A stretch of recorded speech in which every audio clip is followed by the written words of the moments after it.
The Galactic Union chamber on Earth was filled with representatives from 100 different species, and the noise of their voices echoed off walls that had witnessed centuries of diplomacy and debate. Sioha stood at the center of the room with Yuri beside her. Facing a curved table where the Council of Species sat in judgment, Ambassador Keleth was there, his pale form rigid with barely contained fury. And beside him sat representatives of the other Covenant species who had participated in the extermination of the Ven. But they were not the only ones present behind Sioha. Filling the gallery to overflowing were humans. They had come from every corner of Earth and from the colonies throughout the solar system, drawn by the broadcast that had shown them what it felt like to be the last survivor of a murdered people. Some of them held signs with messages of support, and some of them simply stood in silent witness. But all of them were there for the same reason. They had felt Yuri's loneliness, and they had decided that she would never be alone again. The Speaker of the Council, an ancient being whose species had been among the first to achieve interstellar travel, raised a hand for silence. "We are gathered to address the matter of the Ven survivor known as Yuri," the speaker said, their voice carrying through the chamber with the weight of millennia. "The Covenant has demanded her surrender under the terms of the Stability Accords, and the Earth's sovereignty has refused." Keleth rose from his seat. "The matter is simple," he said, and his voice was like ice. "The Ven were declared a threat to galactic civilization by unanimous consensus of the Council, and all members of that species were to be detained and processed. And this survivor is no exception. She was a child when your people hunted her across the stars," Sioha said, and her voice cut through the chamber like a blade. "She was a child when she watched her parents die protecting her from your soldiers. And she was a child when she buried herself in ice because she had nowhere else to go." She stepped forward and faced the Council directly.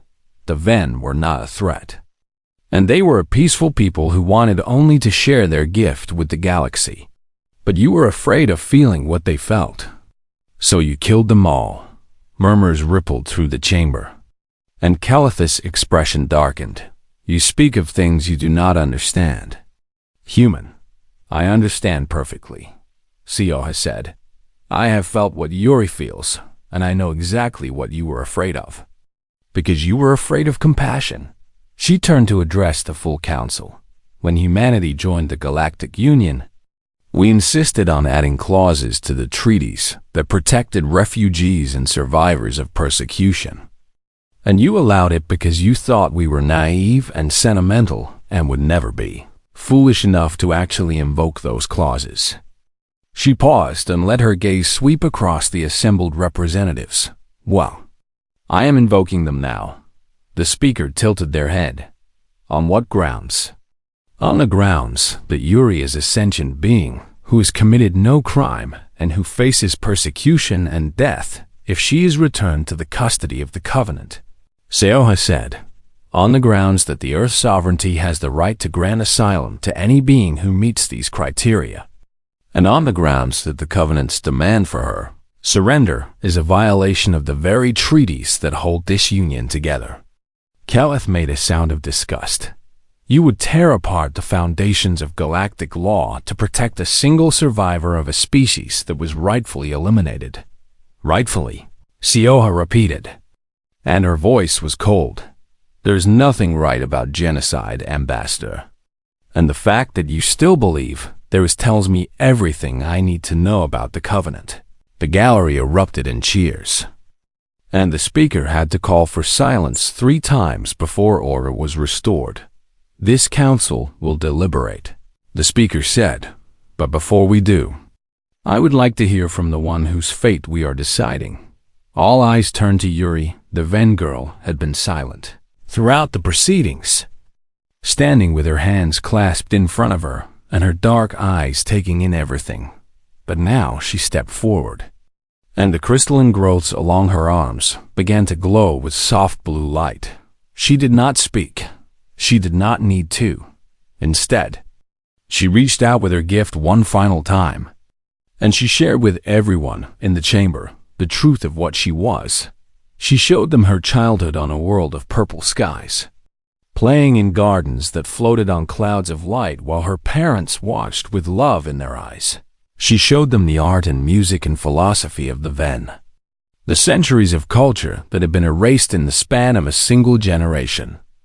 She showed them the terror of the attacks and the grief of losing everyone she had ever known and the desperate hope of finding a place to hide where no one would ever find. She showed them 4,000 years of loneliness, of listening to the silence of the universe and wondering if anyone would ever hear her voice again. And then she showed them what it felt like when Sioha had pressed her hand against the ice and said that she was not going to hurt her. She showed them the moment when, after 4,000 years of hiding, she had finally allowed herself to hope again when she finished. The chamber was silent. Tears ran down the faces of beings who had not wept in centuries. And even Keleth seemed shaken by what he had felt. The speaker rose from their seat. "I believe we have heard enough," they said. "This council will now vote on the question of asylum." The vote was not unanimous. The Covenant species and a handful of their allies voted against, their faces hard and their hearts closed to everything they had just experienced. But the majority, swayed by the truth they had felt in their own hearts, voted in favor. Yuri was granted asylum under the protection of the Earth's sovereignty, and the Covenant's demand for her surrender was officially rejected. Sioha embraced her as the gallery erupted in celebration, holding her tight as 4,000 years of fear and loneliness finally began to release their grip. "You are safe now," she whispered. "You are finally safe." 3 months later, Sioha and Yuri stood on a beach in Korea. The ocean stretched out before them, vast and blue and nothing like the frozen seas of Europa. And Yuri watched the waves with an expression of wonder that made Sioha's heart ache. "I have never seen water that moves," Yuri said, and her voice was stronger now, more confident, shaped by months of practice and the knowledge that she no longer had to hide. "You will see a lot of new things," Sioha said, "and I will be here to show them to you." Yuri turned to look at her, and there was a question in her dark eyes. "Do humans ever feel alone?" Sioha considered the question for a long moment. "All the time," she admitted. "We are very good at being lonely, even when we are surrounded by other people." "Then why do you keep going?" Sioha smiled and took Yuri's hand in her own. "Because we keep finding each other." Yuri was quiet for a moment. Then she squeezed Sioha's hand and spoke in a voice that trembled with emotion. "My people had a tradition called the heart bond, where two beings would choose to carry each other's sorrows for the rest of their lives. Because we believed that loneliness was the only true death and that shared pain was the only true cure." She paused. "I thought that tradition died with my people, but I would like to offer it to you, if you would accept." Sioha felt tears forming in her eyes, and she did not try to stop them. "I would be honored." Yuri reached out and pressed her palm against Sioha's chest, right over her heart, and Sioha did the same. The connection opened between them, and they felt each other's emotions as if they were their own. The grief and the joy and the love all tangled together in a bond that would last for the rest of their lives. When the connection settled into something quieter, something that hummed gently in the background of their awareness like a heartbeat, Yuri smiled. It was the smile of someone who had finally found what they had been searching for across 4,000 years of darkness. "I'm not alone anymore," she said. Sioha smiled back. "Neither am I." They stood together on the beach as the sun set over the water, painting the sky in colors that neither of them had words to describe. And for the first time in a very long time, the universe felt like a place where kindness could win behind them. The world was changing across human space. People were talking about the Ven and the Covenant and the questions that Yuri's story had raised about the true cost of fear in the halls of the Galactic Union. New alliances were forming, and old certainties were crumbling, and somewhere in the archives of Earth, Historians were beginning the long, slow work of recovering the memories of a people who had almost been erased from existence. But none of that mattered to Sioha and Yuri. All that mattered was this moment. This beach. This bond between two souls who had found each other against all odds. Yuri closed her eyes and let herself feel the warmth of the sun on her face for the first time in 4,000 years. She was not afraid. She was home. The communication link crackled with static for nearly 30 seconds before a familiar voice cut through the noise. Sioha? Is that really you? Park Ji-won sounded exactly the same as she had 2 years ago. Sharp and curious and ready to ask questions that most people would be afraid to ask. Sioha felt tears forming in her eyes. But she forced herself to stay focused. I need your help, she said. And she told her sister everything. She told her about the thermal anomaly, and the frozen chamber, and the girl who had hidden herself beneath the ice for 4,000 years. She told her about the Ven and the Covenant, and the genocide that the galaxy had forgotten. She told her about the security team closing in and the Galactic Union patrol ship that had arrived in orbit, and the representative of the Covenant, who was almost certainly aboard that ship when she finished. There was silence on the other end of the line. You realize what you are asking me to do, Ji-won said finally. If I broadcast this story, it will create a diplomatic incident that could have consequences for all of human space. I know, Sioha said. Then why are you asking? Sioha looked at Yuri, who was sitting on the floor of the shelter, with her arms wrapped around her knees and her dark eyes fixed on some point in the distance that only she could see, because she has been alone for 4,000 years. Sioha said, because her people were killed for the crime of feeling too much. And she deserves better than to spend another 4,000 years hiding in the dark. There was a long pause. I always knew you were the brave one, Ji-won said. And Sioha could hear the smile in her voice. Send me everything you have, and I will make sure the galaxy knows what happened to the Ven. The connection ended, and Sioha began compiling the data from her instruments and the recordings from her communication device. But before she could finish, a new voice echoed through the shelter's speakers. And this one was not human. Dr. Yoon Sioha of the Earth Sovereignty. The voice was cold and precise, each word articulated with the careful clarity of someone speaking a language that was not their own. I am Ambassador Kaleth of the Covenant, and I am here to discuss the matter of the fugitive you are harboring. Yuri made a sound of pure terror, and the temperature in the shelter dropped so sharply that frost began to form on the walls. She recognized that name. She knew what Kaleth's species had done to her people. Sioha stood up and faced the speaker as if she could see the ambassador through the metal walls. She's not a fugitive, she said, and her voice was steady even though her heart was pounding. She is a survivor of a genocide that your coalition committed, and she is under my protection. Your protection means nothing, Kaleth replied. The Ven were declared a threat to galactic stability by consensus of the Galactic Union, and all surviving members of that species are subject to immediate detention and processing. Processing, Sioha repeated, and the word tasted like poison on her tongue. Is that what you call it when you murder children? There was a pause, and when Kaleth spoke again, there was something almost like surprise in that cold voice. The Ven were not children. They are Yoon, and they were a virus that spread from mind to mind, infecting others with emotions that were not their own and destroying the natural order of thought. They shared their feelings, Sioha said.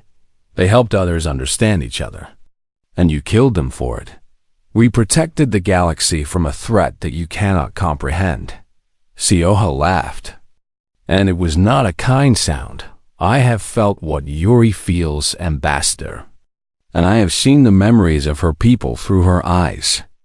And the only threat I comprehend is the one standing in orbit right now. threatening to kill a girl who has done nothing wrong except survive. Silence. Then Keleth spoke again. And this time, there was a warning in his voice. You are making a grave mistake, Dr. Yoon. And the Earth's sovereignty does not have the power to defy the Covenant. Maybe not, Sioha said, but I do. She turned off the speaker and looked at Yuri. I need you to do something for me, she said, kneeling down to meet the Ven girl's eyes. I need you to share your story with everyone who can hear it. Yuri shook her head. And Sioha felt the wave of fear that accompanied the gesture. The Ven girl was terrified of opening herself up. Terrified of letting strangers feel what she felt. Terrified of being vulnerable in a universe that had already taken everything from her. But Sioha took her hands and held them tight. I know you are scared, she said, but your people believe that loneliness was the only true death. And right now the galaxy is very lonely because they have forgotten how to feel for each other. She paused, searching for the right words. Show them what the Ven were really like. Show them what it cost to be hunted for 4,000 years. And show them what it means to hope again after all that darkness. Yuri stared at her for a long moment.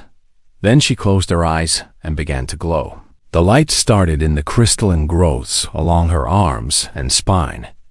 A soft blue radiance that pulsed in time with her heartbeat. It spread outward in waves, passing through the walls of the shelter and the ice beyond and the void of space itself. Carrying with it everything that Yuri had ever felt, Sioha felt it wash over her. And she knew that everyone within range was feeling it too. The security team in the tunnels felt it. And they stopped in their tracks as 4,000 years of loneliness and grief crashed into their hearts like a wave against the shore. The crew of the Covenant ship felt it. And some of them began to weep even as others tried to block out the sensation with the mental disciplines they had been taught. The people of Europa Station felt it. And the people of the orbital platforms, and the people aboard every ship in the Jupiter system, and G1, sitting in her studio on Earth with the recording equipment running, felt it most clearly of all. The broadcast went out across every channel she could access. And within minutes it had been picked up by networks across human space. The galaxy had forgotten the Vine.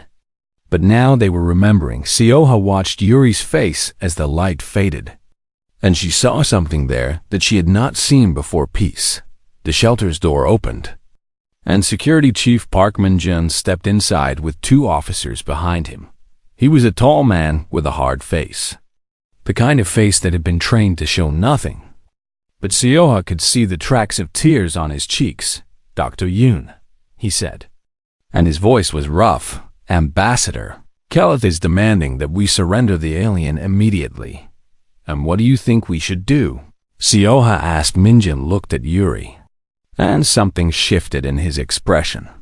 I think that girl has been through enough, he said. And I think the Covenant can go to hell.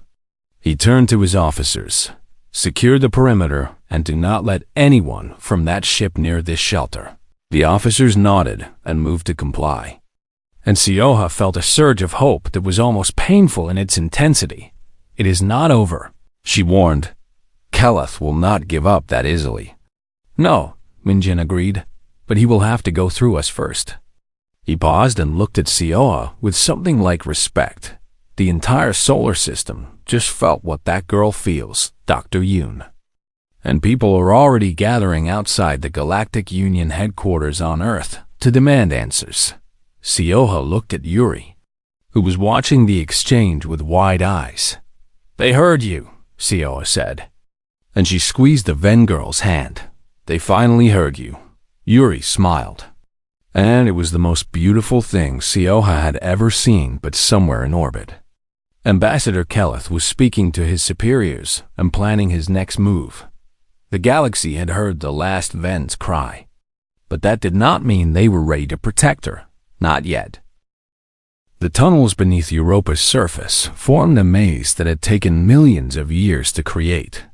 carved by thermal vents and tectonic shifts and the slow, patient movement of ice that never stopped flowing. Sioha knew these tunnels better than anyone alive, and she pushed the drilling pod through passages that did not appear on any official map. Yuri sat beside her in the cramped cabin, her hands gripping the armrests and her eyes fixed on the darkness ahead. She had not spoken since they left the chamber, but Sioha could feel the waves of emotion that radiated from her small body. Fear and hope and gratitude tangled together in a knot that neither of them knew how to untie. "Tell me about your people," Sioha said, because the silence was too heavy and she needed to fill it with something other than the hum of the pod's engines. Yuri turned to look at her, and for a moment Sioha thought she would not answer, but then the girl reached out and touched Sioha's arm, and the connection opened between them once more. This time the emotions were gentler, colored with memory and longing. Instead of terror, Sioha saw a world of purple skies and silver oceans, where cities floated on clouds of crystallized light, and the people who lived there communicated as much through feeling as through words. She saw the art of emotional sculpture, where Ven masters would create experiences that audiences could share. Joy and wonder and love given form and passed from heart to heart like gifts.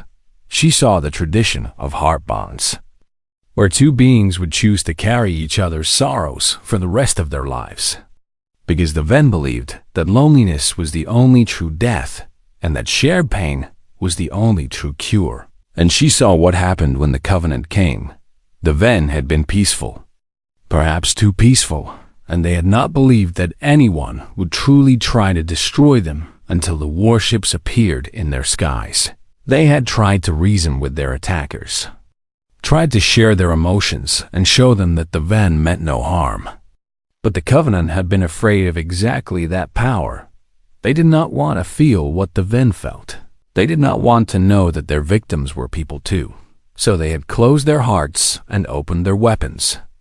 And they had not stopped until every Ven world was ash and every Ven ship was debris and every Ven life was ended. Every life except one. Yuri pulled her hand away, and the connection faded, leaving Sioha with tears streaming down her face and a rage building in her chest that she had never felt before. "They were wrong," she said, and her voice was fierce with conviction. "The Covenant was wrong, and they will answer for what they did." Yuri made a small sound that might have been a laugh or might have been a sob. She did not believe that anyone would ever hold the Covenant accountable, because the Covenant was the law and the Ven were nothing but a memory. But Sioha had grown up on Earth, where memories had power and the dead could still change the living. She had grown up with stories of people who had been erased from history and the movements that had brought them back. And she knew that silence was never permanent if someone was willing to speak. The pod emerged into a larger chamber, and Sioha brought it to a stop and checked her instruments. They were near the surface now, perhaps half a kilometer from the main station, and the security team would be arriving within the hour. She needed to think, needed to plan. But her mind was still reeling from everything Yuri had shown her. "There is something I do not understand," she said, turning to face the Ven girl. "Your power, the ability to share emotions. Why did the Covenant fear it so much?" Yuri tilted her head, considering the question. Then she reached out again. And this time the connection was different. Instead of sharing her own feelings, she reflected back what Sioha was feeling. The anger and the determination and the fierce protective love that had grown in her heart over the past 3 days. But she did not just reflect it, she amplified it, made it resonate and grow until Sioha felt like she could take on the entire galaxy single-handed. Then she added something else, a thread of her own emotion woven through the human feelings, her gratitude and her hope and her desperate wish that she was not alone when the connection ended. Sioha understood. They feared you because you could make them feel things they did not want to feel. She said, you could make them understand their enemies, make them see the people they were hurting, and they did not want to see. Yuri nodded. And there was sadness in her eyes, but also something that looked like pride.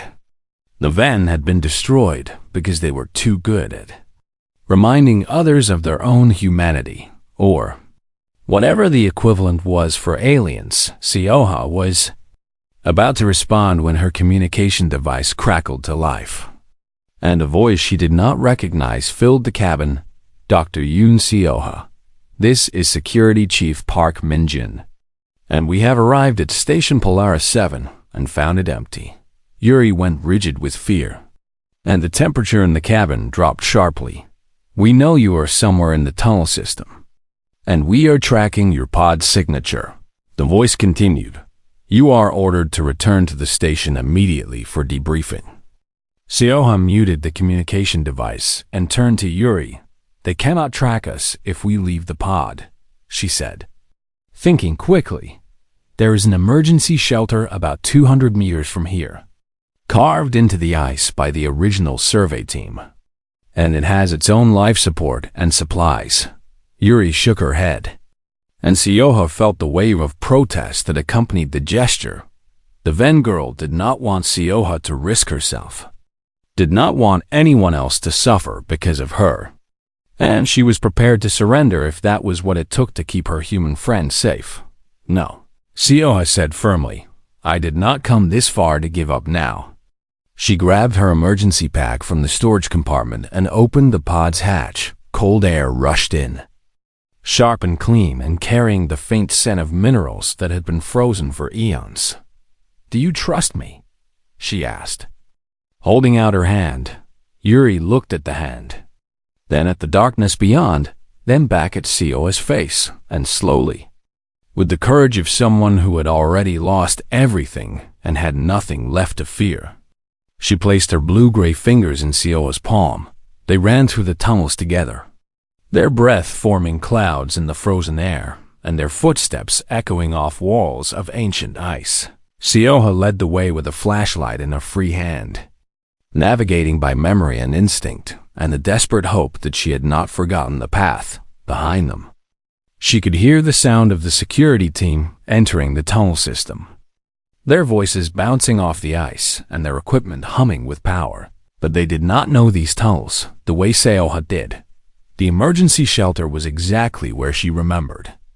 A small dome of reinforced metal hidden in a natural alcove that the survey team had used during the first exploration of Europa's subsurface. Sioha punched in the access code and pulled Yuri inside, sealing the door behind them. Just as the first flashlight beams appeared in the distance, they were safe. For now, but Sioha knew that safety was temporary. The security team would find the shelter eventually, and when they did, they would find Yuri, and everything would fall apart unless she found another way. She sat down on the shelter's single cot and pulled out her communication device, staring at it for a long moment while Yuri watched with those dark eyes that seemed to see everything. I need to make a call, Sioha said, not to the security team, but to someone who might be able to help. She had not spoken to her sister in almost 2 years, had cut off contact with everyone from her old life when she came to Europa. But Park Jae-won was still one of the most influential journalists in the Korean Federation, and she had always said that she would do anything for Sioha. It was time to find out if that was true. Sioha activated the long-range communication protocol and waited for the connection to establish on the other side of the solar system. A phone was ringing, and in a frozen shelter beneath the ice of Jupiter's moon, a human and an alien held hands and hoped that the universe had not forgotten how to be kind. 3 days passed beneath the ice of Europa, and Sioha did not leave the frozen chamber. She had brought supplies from the station, enough food and water and oxygen to last a week, and she had set up a small camp inside the drilling pod with blankets wrapped around her shoulders and a portable heater running at its lowest setting. She talked constantly, filling the silence with words that she had kept locked inside herself for years. She told the frozen girl about her childhood in Bizen, about the sound of waves crashing against the shore and the smell of salt in the air, and the way her grandmother used to sing old songs while cooking dinner. She talked about her studies and her dreams, and her slow realization that the life she had built was not the life she had wanted. She talked about the day she had applied for the Europa posting and the relief she had felt when she learned she would be alone, and through it all, the ice grew thinner on the morning of the fourth day. Sioha woke to find the chamber transformed. The cocoon had melted away almost entirely, leaving only a thin shell of frost around the girl's body. And as Sioha watched through the window of her pod, the frost began to crack and fall away in glittering shards. The girl moved for the first time, uncurling from her protective ball and stretching her limbs with the slow, careful movements of someone who had not used their body in a very long time. Then she opened her mouth and made a sound that was not quite a word, but was unmistakably a greeting. Sioha put on her environmental suit and cycled through the airlock. And she stepped into the chamber and stood before the alien girl with her heart pounding in her chest. The girl was smaller than she had appeared through the ice, barely reaching Sioha's shoulder, and her skin was covered in a fine pattern of scales that caught the light like scattered diamonds. The crystalline growths along her arms pulsed with a soft blue glow that seemed to match the rhythm of her breathing. She looked at Sioha with those large, dark eyes. And then she did something that made Sioha gasp. She reached out and pressed her palm against Sioha's chest, right over her heart, and suddenly Sioha felt everything. It was not telepathy in the way that science fiction stories described it, not words or images transmitted directly into her mind, but something far more intimate and overwhelming. She felt the girl's emotions as if they were her own, a tidal wave of grief and terror and loneliness that crashed over her and threatened to drag her under. She felt 4,000 years of hiding in the dark, 4,000 years of listening to the universe and hearing nothing but silence, 4,000 years of wondering if she was the last of her kind, and knowing in her heart that she probably was. She felt the memory of fire and screaming, and that the faces of parents who had died protecting their daughter from hunters who would not stop until every member of their species was erased from existence. She felt the desperate hope of a child who had found a frozen moon at the edge of nowhere and had buried herself in ice because the alternative was to feel the weight of her loneliness until it crushed her completely. And underneath all of that, she felt the fragile, trembling spark of something new. She felt what it meant to hear a voice in the darkness after 4,000 years of silence. She felt what it meant to be seen. Sioha was crying when the connection ended, and she realized that the girl was crying too. Tears that froze on her cheeks and fell away like tiny crystals. "I understand," Sioha said. And she wrapped her arms around the girl and held her close. The girl did not speak, but she did not need to. They stayed like that for a long time. Two lonely souls holding each other in a chamber of ice at the bottom of the universe over the following hours. Sioha learned more about her strange companion through a combination of gestures and emotional projections and the slow, careful teaching of words. The girl's people were called the Ven, and they had once been a great civilization that spanned dozens of star systems. They were empaths, beings who could feel and project emotions with a power that other species found both beautiful and terrifying. The Galactic Union had tolerated them for centuries, but tolerance had eventually given way to fear, and fear had given way to hatred, and hatred had given way to genocide. The Covenant, a coalition of the most powerful species in the galaxy, had declared the Ven a threat to stability and order, and they had hunted them across the stars until none remained, none except this girl, who had been a child when her world burned, and who had run farther and faster than anyone thought possible until she found a place where no one would ever think to look. Sioha gave her a name because she could not keep thinking of her as the girl. She called her Yuri, which meant glass in Korean, because she was beautiful and fragile and transparent in ways that made Sioha want to protect her from everything harsh and sharp in the universe. Yuri accepted the name with a small smile that transformed her face into something radiant, but their time together was running out faster than Sioha had realized. She had been ignoring her communication device for days, and when she finally checked it, she found 17 urgent messages from Station Command. Her vital signs had triggered an automated welfare check, and when she had failed to respond, the station had escalated to a full emergency protocol.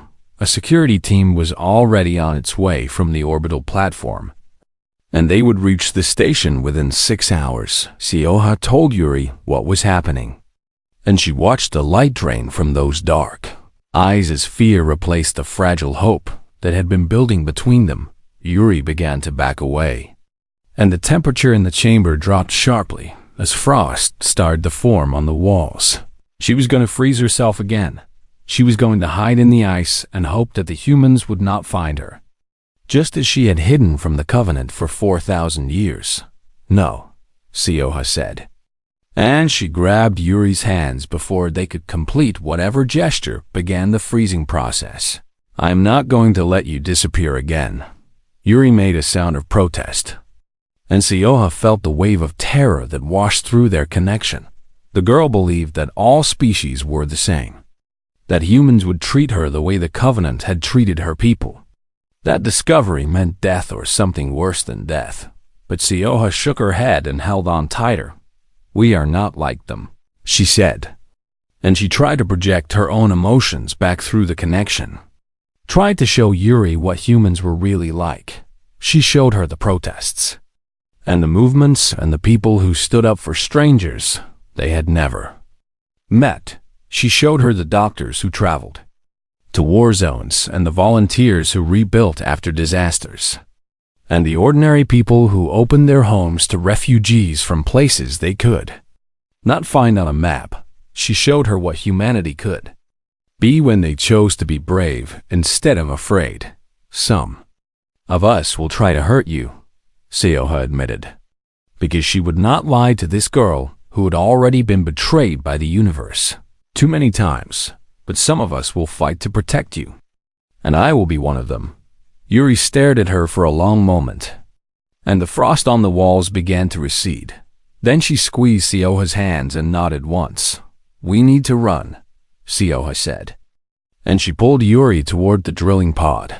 "I know a place where we can hide until I figure out what to do next." She did not actually know any such place, but she would find one. She had spent 7 months learning every tunnel and chamber beneath Europa's surface, and she was not going to let the girl who had trusted her be dragged back into the darkness. They climbed into the pod together, and Sioha sealed the hatch and began the long journey upward behind them. The empty chamber began to fill with ice once more, erasing any evidence that someone had lived there for 4,000 years ahead of them. The universe waited with all its cruelty and all its possibility, and Sioha realized that she was no longer alone. Dr. Sioha had been alone on Europa for 7 months when she found the girl in the ice. The research station sat 3 kilometers beneath the frozen surface of Jupiter's moon, a small collection of metal rooms connected by tunnels that hummed with recycled air and artificial light.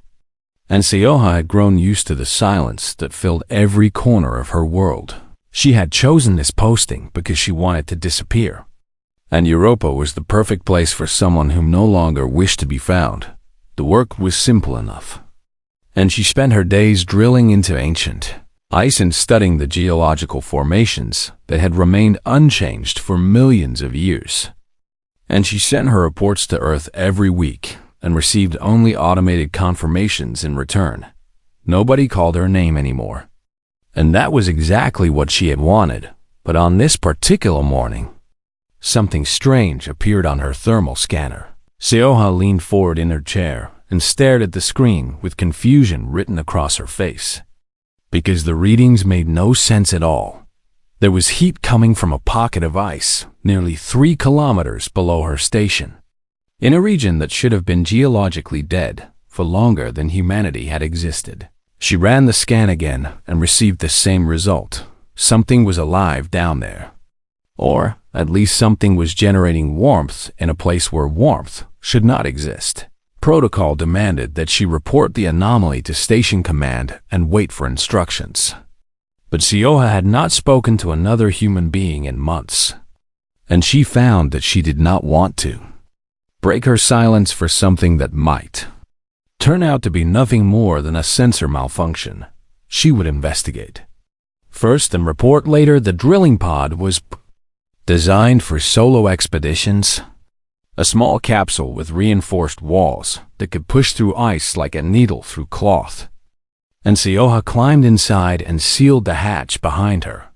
The descent took nearly 2 hours, and she watched the ice change color as she went deeper, shifting from white to blue to something that looked almost purple in the light of her instruments.